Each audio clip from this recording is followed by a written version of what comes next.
back to Corporate Chatter, where finance meets finesse. I'm your host, Olivia Rodriguez. And I'm your co-host, Gabby Rodriguez. And we will be bringing you weekly insights into money, career, and style that matter. And today we're so excited because we have on the most special guest ever. Well, we're playing favorites here. Yeah. We love Stephanie. Stephanie Eidelman is the founder and CEO of the Woman in Consumer Finance that hosts the most amazing annual summit. Oh my gosh, tongue twister. Annual summit each year that has a bunch of women from across the country come and just basically do their thing and learn and network and collaborate. Anyways, I want to see her face. Get her on the screen. Here she is. Hello. So amazing. Thank you so much for joining us. We're so excited to be probing you with all of our questions today. I think Olivia's going to get started here. I have a couple of questions for you. I wanted to ask you, can you tell us more about WCF and your role at WCF? I would love to. Well, I am the founder and CEO of Women in Consumer Finance. And as you mentioned, it's an annual leadership summit.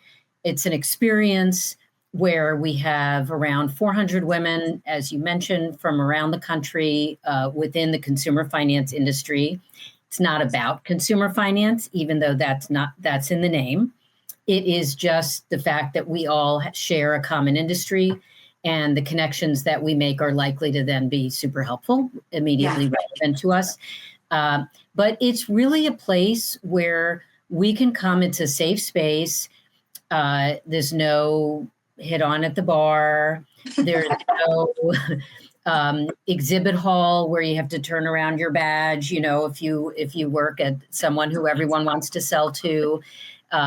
Those sort of typical conference or trade show dynamics are neutralized, and we put everyone on a team so that they can experience the event, so that I can provide a shared experience as quickly as possible, in 3 days, for women to kind of build their tribe and leave with people who are their champions, their cheerleaders, who are behind them, who will take their call, And so just a little bit about it. I know we'll get more into it. It's so amazing because I remember the first year that I went, conferences, I'm in a sales role. I wear suits, or I'll wear, more formal attire. And I remember, I think you had it was like a blurb, and it was just wear whatever you want. And I didn't take that serious until I went. And I was like, oh my gosh, these executive women are in yoga pants. This is the most amazing place ever. I know you weren't the only one. A lot of people don't quite believe us. Yeah. So we make an effort now through the team leaders and all the messaging that we can to say, no, really, we really mean it. You can wear your jeans, you can wear your yoga pants. Some people still feel like they need to show up elevated, and that's cool. That's them. But for the most part, the point is to be comfortable. No, I love it. And I still think we need to do an outfit of the day and highlight these women because you mentioned, well, Olivia, you're going to be going this year. Yes, I am going to be going this year. You'll see these women, some of them really show out and are Vogue. I'm oh my gosh, I need to keep up with these women. So yeah, it's so amazing. I'm so excited. I'm so excited to be attending with you. It'll be your first one. I know, first conference. Okay, your second question. My second question, what was the inspiration of making such a career pivot and starting WCF? Because I know from previous conversations with my sister, you were into making a new company, you were in a different position. Yeah. Well, so it wasn't really a career pivot. It was really a new focus within something that I used to do. So I owned the company called Inside ARM, or Inside ARM, stands for Accounts Receivable Management. And I owned that company for 10 years. I sold it 2 years ago, exactly 2 years ago. And it was a trade media company in the receivable space. And I founded and ran an industry advocacy group as part of that. And we did other conferences, more traditional industry conferences, and we published an industry newsletter, which I wrote for several years. And so it was that kind of a company. But this event was founded as part of that, obviously within the same industry space or a subset of the industry space. And the reason we did that is, and I say we, because I had a team and I wasn't the only one. In fact, a woman, Amy Perkins, who was on my team at the time, it was actually her idea. We were talking about new product launches. What could we do that would engage people in the industry? And she said, how about a women's event? This was 2018. It was the perfect time. And I said, oh my gosh, yes. So obviously the right thing at that time. And so that's where the idea came from. And so it wasn't exactly a career pivot. It was just something that we had a passion for. And the reason it was so obviously needed was because of my other activities in the industry. I existed in that sort of top level of the industry, the people who were influential, the people who ran the larger companies, the people who showed up at the conferences, and quite frankly, it was largely a sea of white men. And that's who historically has been in the C-suite of these companies. Lots of women in the industry, many women, fabulous women in the industry, but they weren't at the top. And so we said, this is something we need to solve for a whole variety of reasons, which we can get into. And so we thought this is something that we can do. We can provide a space where women can gain confidence and visibility, which is so crucial to advancement. And that's how this came about. And when I sold the rest of the company, I kept this piece. And so that was a career pivot, I guess, where I didn't focus on the compliance of the industry and the regulatory information and the court cases, which were all fascinating. But I was ready to move on from that. And this was, of course, a fun passion. And so I kept that. It's so amazing because I know when I went to your conference, I feel like I entered as like a person and then one person, and then I like came out of it like a more confident, a more like, I just was really more confident in myself and my ability to like in my own company and to ask questions and to lean on people. Like it truly changed my life. And it was so humbling to go to a conference where women in like executive levels had the same thoughts that I, like as a 29-year-old have. Like it was like, oh my gosh, I'm not like crazy.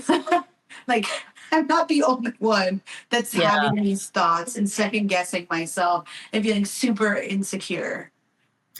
Yeah, 100%. It's so, I mean, I get emails and calls from people saying that exact thing sometimes every week, sometimes every month. It's, of course, the reason I love what I do. It's so funny. It's kind of like the conversation I have with my mom sometimes, who's in her 80s, and she will be, talking about friends of hers and who frustrated her because they said this or did that. And I think, oh my God, it's like junior high school. It never ends, whether you're 13 or 24 or 54 or 84. It's like people are the same, and if you do, you can live your whole life assuming that you're the only one with these challenges, whatever they are, but they're not. There are like the same 8 challenges in the world, that we face as women and as professional women, and we all have them. But exactly. You assume that that's not true, but it is, and it's so empowering when you realize it, and it's so empowering to have a group, a peer group, whether they're at the same career stage as you or not, that you can sort of lean on. It, girlfriends. It's sort of a non-work concept, but girlfriends are so important to your confidence, and it changes everything about how you show up and take your space and raise your hand, all the things you said. I love that. I mean, It's that's so the point. amazing. I'm so excited for Olivia to come and to like make her own friends. I mean, obviously meet the friends that I've made at the WCF, but also to make her own friends. I'm so beyond. I'm so beyond excited. Okay, what makes your conference or your leadership summit so different and so important? I know you kind of touched on it, but I would love more details about it. Yeah, what makes it different are the details that we focus on that are different than any other event. The teams, as I've mentioned, and as I know Gabby knows, are at the center of it. And that's, first of all, different than any other event. We put, as you know, when you register, we ask a number of questions. Among them, are you an introvert, an extrovert, or, a good combination of both? And that's important information because we use that along with what function are you compliance? Are you legal? Are you sales? Are you operations? All the technology, those things. And also what career stage you're at. We call it emerging, experienced, or executive. And we combine those and also what kind of organization. Are you at a big bank? Are you at a servicer? Are you at a tech company? All of those things. And we thoughtfully create teams of 10 women that provide what we think will be the chemistry that create bonds. And, if you had a team full of introverts, nobody would be talking. If you have a team full of extroverts, everybody would be talking and nobody would, it would be off the charts. So that's an example of how we mix that. And this year we're planning to focus on matching people at their peer level. So emerging leaders will be with the other emerging leaders, experienced and executive, because we think that that's a really important connection to make. But what you get at this event is connections outside of your company. And that's critical because there are a lot of things when you need to ask advice or vent or whatever, you can't always ask the person at your company.